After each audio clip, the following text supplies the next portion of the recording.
So I can't be the only one who sees videos like this. What if there was a song that started off like boop boop boop and the drums would go like this is actually kind of dope. I'm freaking out right now. And I feel like those videos just give the viewer a false sense of how songs are made because you don't see the reason or the intentionality behind why specific sounds were chosen or why the song was arranged that way. But what if there's a step-by-step process that you could start using today to get professional sounding arrangements and productions every time you sit down to write? And hopefully your songs can go from sounding like this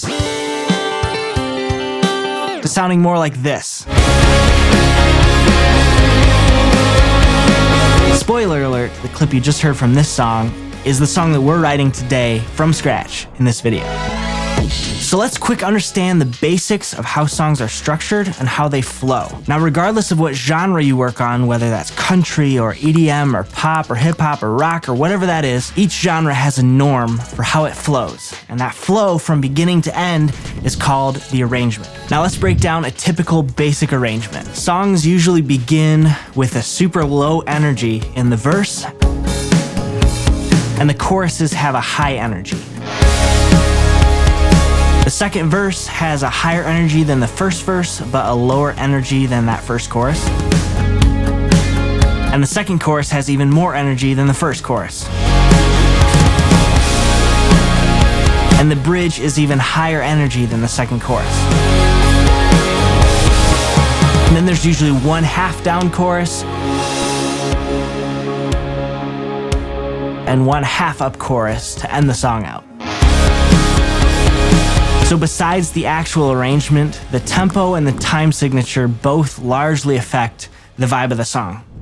The tempo, or the BPM, determines the speed of your song, and the time signature determines how many beats or counts are within a specific measure or bar of time within your song. Now, most all modern genres rely heavily on the 4/4 and 6/8 time signature. Some genres have pretty specific tempo ranges and use just certain time signatures, so do some research on the genre that you're working in.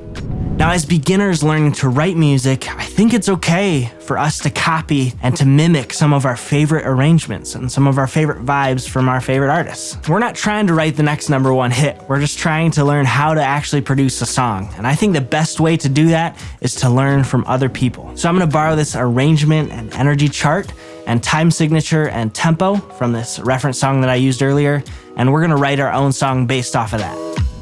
So what do we start with first? Well, our reference track was at 120 beats per minute at 4/4 time, so we can hop in and verify that our session is at those same values. Now let's build a new song from scratch. There's 4 key elements to every song, pretty much regardless of the genre. Number 1, you have the rhythm, or the drums and the bass. Then you have the mains, or the foundational instruments, and these instruments play full chords, so usually guitar or keys. Then number 3 is leads, which are usually single note melody lines or triads or some sort of arpeggiated chord, just some sort of movement that's different than a full chord. Then number 4 is ear candy, which is usually some sort of mixing automation or sound design or just something to give your track a little bit of sparkle and a little extra 10%. So for writing our song, we're actually going to start with step 2 and get some of the mains taken care of. And if you play an instrument, this is where you can start messing around with different chords and melodies and see what comes out. And if you don't play an instrument, make a new software instrument in your DAW and then load in some sort of instrument preset. I'm going to pull in a piano. Then we're going to actually build chords from scratch in the MIDI editor. A chord is a series of individual notes played all at the same time. And there's only 12 notes on an instrument, but not all notes sound good together when they're all played together. So we need to be aware of something called a key signature. The key signature of our song, or the key of our song, is going to give us a series of notes that we're able to pull from and use that we know are going to sound good when they're used together. So pay attention to what's normal in your genre as far as chord patterns or chord progressions. But in pop, which is what we're working on now, we usually use 2 to 4 chord patterns. So I'm going to start there. So on our timeline here, we can zoom in and we can see each bar numbered out here, and we can see each beat within that bar or measure represented by one of these lines here. So at this point, regardless of what DAW you're in, you're going to create a MIDI region and you're going to draw in a note on bar 1, beat 1.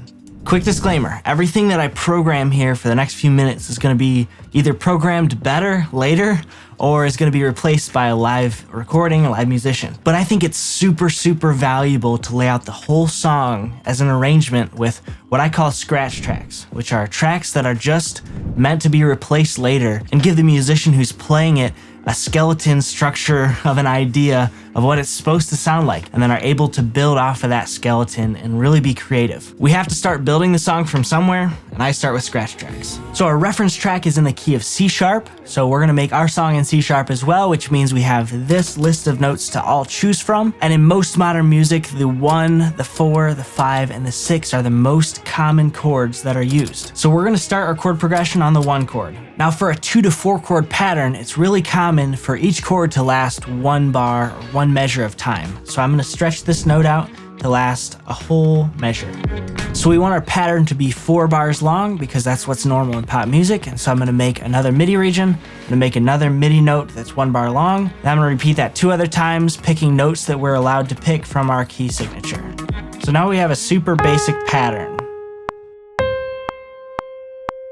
We're gonna pull some other notes from our key signature and layer some sounds together to make some chords. This is where a lot of your taste and creativity come into play, where you're just pulling notes from the scale and trying them out and seeing if you like them. And being able to discern when something doesn't quite work is super important. So this just takes practice and trial and error.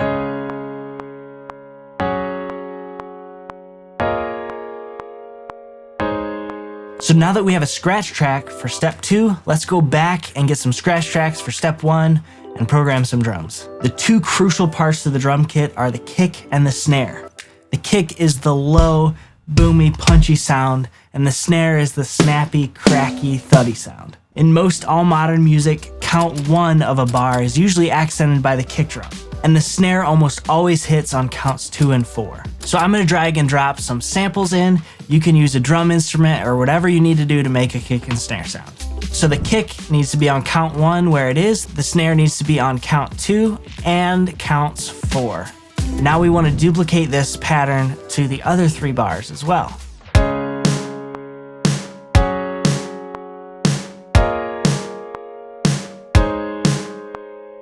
Now this is a super basic pattern and progression, but a few things that are gonna help really liven it up is to move the accents of the kick drum.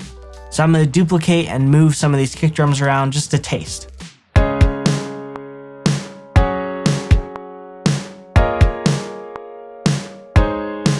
Now each section of a song is usually 4, 8, 12, or 16 bars long. And I wanna make this section that we just programmed, I wanna make that the chorus. And we're gonna make the chorus 8 bars long. So I'm gonna select everything that we have here, and I'm gonna duplicate it over to the right. So to follow our arrangement structure, we need to put a verse before this chorus here. So I'm gonna take this chorus, I'm gonna select everything, I'm gonna drag it over to the right, and then I'm gonna drag and duplicate this piano part over to the left again. So we have just the piano, and we have just the chorus. And from this point, I really want to experiment with different instruments and different vibes and start really building the track out. I'm gonna layer some different drum samples in here, and then I'm also gonna add cymbals. So for bass, we want the note of the bass to be the root note of the chord that's playing. I'm gonna load in a bass, and then I'm gonna create a new MIDI pattern, repeating the same process that we did for keys, just not adding chords.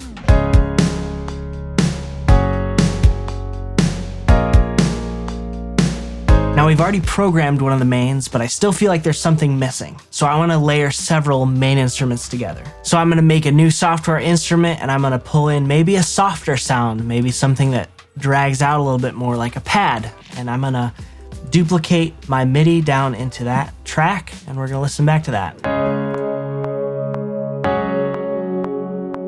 So that's cool for the verse, and I wanna add something extra in the chorus. So I'm gonna add a synthesizer, we're gonna add a new MIDI track, drag this MIDI down into this synthesizer track, and we're gonna listen back to that.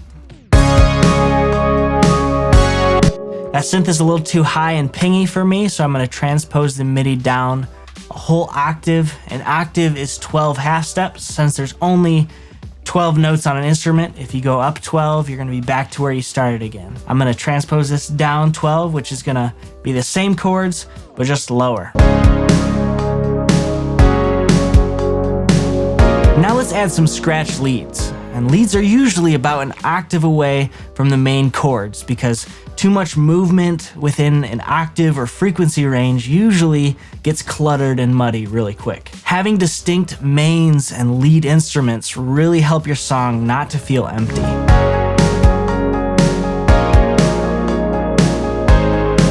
So I'm gonna wait for step 4. I wanna first build out the arrangement of the song and see it all laid out in front of me. So after chorus 1, we have verse 2. So I'm gonna duplicate verse 1 over to verse 2. And then after verse 2, we have chorus 2. So I'm gonna select all of chorus 1 and duplicate it over to the right as well. And then after the second chorus is the bridge. So I'm gonna duplicate the second chorus again. So I'm gonna duplicate the bridge over for the last chorus, and half of this last chorus is going to be down in energy. So to achieve that, I'm just going to delete the drums for the first half of the chorus. So now we have the whole arrangement laid out. We have the skeleton of the song, we know how it's going to flow, we know generally what the feel of the song is, and now we can go in and start replacing each of these scratch tracks with actual recordings. To me, replacing the scratch tracks is the most fun stage of the recording and producing process, because the song really comes to life. So I'm really excited about doing this. I'm gonna first start by replacing the drums with Superior Drummer. In this case, it's definitely faster than going to the studio and recording drums for real.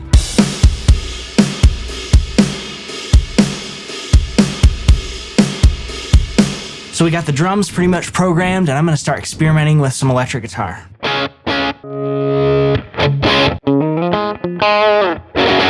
To me, it seems a little bit static and a little bit boring, so we're gonna spice it up just a smidge by offsetting some of the chords, and then I'm gonna tweak the progression a little bit.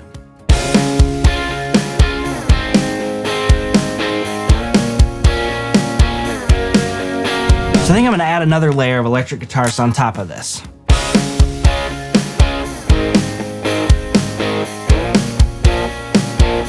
I feel like I have the electric guitar mains done for the chorus, so I'm gonna do the mains for the verses. And I feel like I kind of want to change the chord progression just a little bit.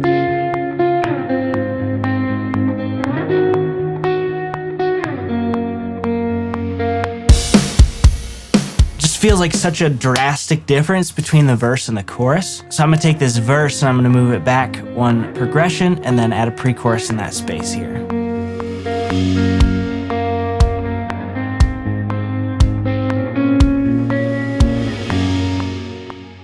I'm gonna keep throwing some more electric guitar down. I think we could use more.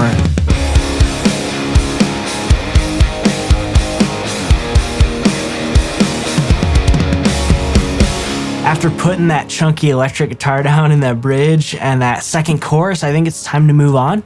I'm gonna start throwing some bass guitar down.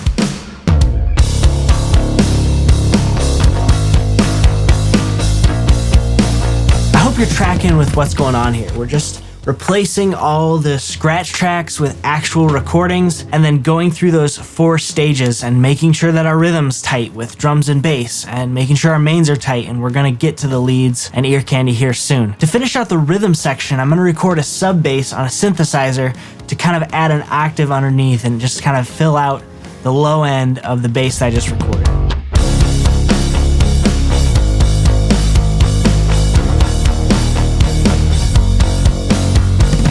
I think adding the sub bass wrapped up the rhythm section, so I'm gonna try to wrap up the main by doing some chords on the keyboard.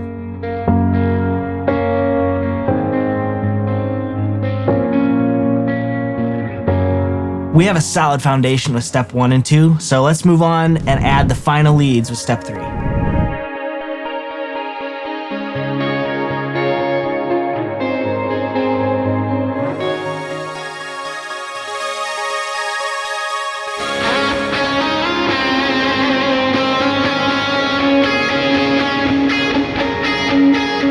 Just by adding the leads, the bridge went from this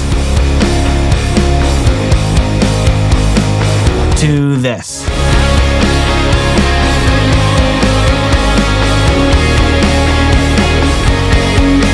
Which just sounds so much bigger and full of life. Let's hit step 4, which is ear candy. Ear candy is all about experimentation and just trying things out. I typically start with some sort of auxiliary percussion like a shaker or a tambourine.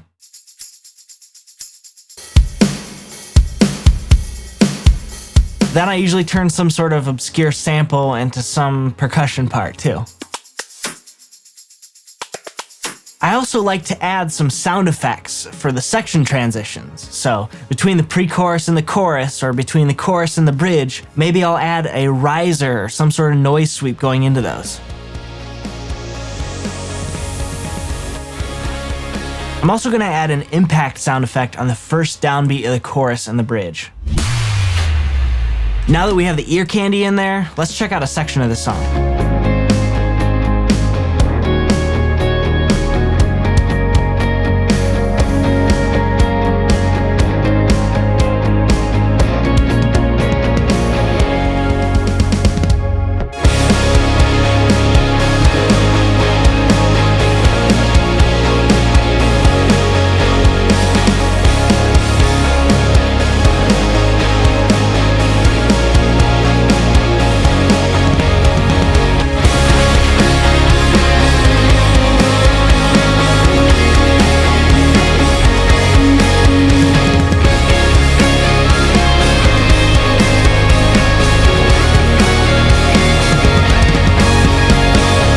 How time signature and BPM affect the feel of a song and are able to consistently construct solid arrangements that have good rhythm and good mains and good leads and good ear candy, you'll be 80 to 90% ahead of everyone out there. And if you're a Logic Pro user and you want to get faster and you want to learn some useful tips and tricks, check out this video right here. Also, for the song we wrote today, you can download the final masters and all the individual multi-tracks down in the description below. Subscribe if you want to stick around. Thank you so much for watching, and I'll see you in the next one.